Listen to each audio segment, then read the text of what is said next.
నమస్తే అండి, నా పేరు Lavanya. Welcome back to Bhimavaram special kitchen.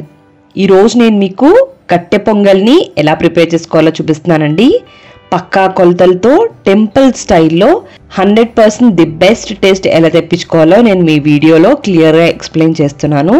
Dasara నవరాత్రుల్లో మొదటి రోజు అమ్మవారికి కట్టె పొంగలి నైవేద్యంగా పెడతారు. మరి దీని ప్రాసెస్ ఏంటో చూసేద్దామా? ప్రాసెస్లోకి వెళ్లే ముందు ఒక చిన్న లైక్ ఇవ్వండి. ముందుగా ఒక కుక్కర్ని స్టవ్ మీద పెట్టుకుని మీడియం ఫ్లేమ్లో పెట్టుకుని దీంట్లోకి ఒక కప్పుతో బియ్యాన్ని వేసుకోండి. ఇప్పుడు వీటిని మీడియం ఫ్లేమ్లో పెట్టుకుని లైట్ గోల్డెన్ కలర్ వచ్చేంత వరకు కూడా ఫ్రై చేసుకోవాలి. ఈ ప్రాసెస్ అందరూ చేయరండి, బట్ టెంపుల్ స్టైల్లో కానీ లేదంటే మనకి కట్టె పొంగలి మంచి టేస్ట్ రావాలంటే ఇలా వేయించుకుంటేనే వస్తుంది.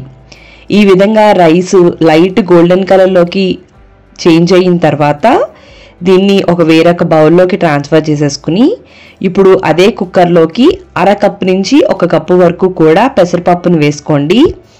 నేను ఇక్కడ 3/4 కప్పు వేస్తున్నానండి. కావాలి అనుకుంటే తగ్గించుకోవచ్చు, లేదంటే పెంచుకోవచ్చు, బట్ మినిమం అరకప్పు నుంచి ఒక కప్పు మధ్యలోకి వేసుకోవాలన్నమాట. ఈ పెసరపప్పును కూడా మీడియం ఫ్లేమ్లో పెట్టుకుని దీన్ని కూడా మంచి కలర్ వచ్చేంత వరకు ఫ్రై చేసుకోండి.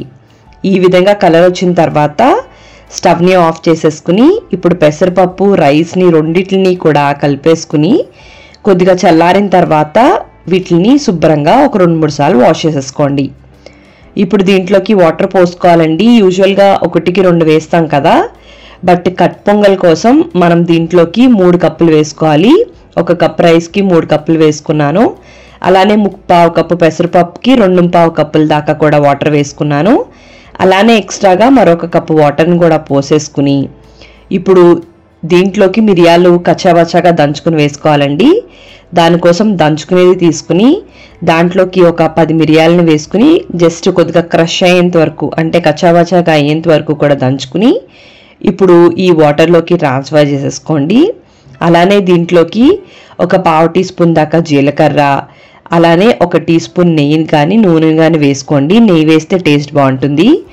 అలానే ఒక 1/2 టీ స్పూన్ పసుపు వేసుకుని మూత పెట్టేసుకుని మీడియం ఫ్లేమ్ మీద 5-6 విజిల్స్ రానివ్వండి. అప్పుడు ఈ లోపలున్న రైస్ కానీ పెసరపప్పు కానీ చాలా మెత్తగా కుక్ అవుతాయి అన్నమాట. ఇలా 5-6 విజిల్స్ వచ్చిన తర్వాత వేపర్ మొత్తం పోయిన తర్వాత చెక్ చేసుకుంటే ఈ రెండు కూడా చాలా మెత్తగా కుక్ అయి ఉంటాయండి. ఎప్పుడైనా సరే పొంగల్ చేస్తున్నప్పుడు మెతుకులా కాకుండా ఈ విధంగా మెత్తగా ఉంటే చాలా రుచిగా ఉంటుందన్నమాట. సో గరిటెతో కొంచెం అటు ఇటు తిప్పుకుంటే ఇది కొద్దిగా మ్యాష్ అయినట్టు అవుతుందన్నమాట. ఇప్పుడు దీన్ని ఒకసారి అలా పక్కకు పెట్టేసుకుని వేరొక స్టవ్ మీద ఒక గిన్నెలో ఒక 6 నుంచి 7 కప్పుల దాకా కూడా వాటర్ని పోసుకుని వాటిని మరిగించుకోండి. మరిగించుకున్న తర్వాత ఇప్పుడు మనం ఆల్రెడీ రైస్ పెసరపప్పు కుక్ చేసి పెట్టుకున్నాం కదా, దాంట్లోకి కొద్దిగా వేసుకుంటూ ఇది కొద్దిగా జోరుగా అయ్యేంత వరకు కూడా చేసుకోవాలన్నమాట. ఇలా వాటర్ వేసిన వెంటనే స్టవ్ని ఆన్ చేసుకుని దీన్ని మీడియం ఫ్లేమ్లోకి పెట్టుకోండి. కన్సిస్టెన్సీ ఈ విధంగా వచ్చేంత వరకు కూడా వాటర్ని పోసుకోండి.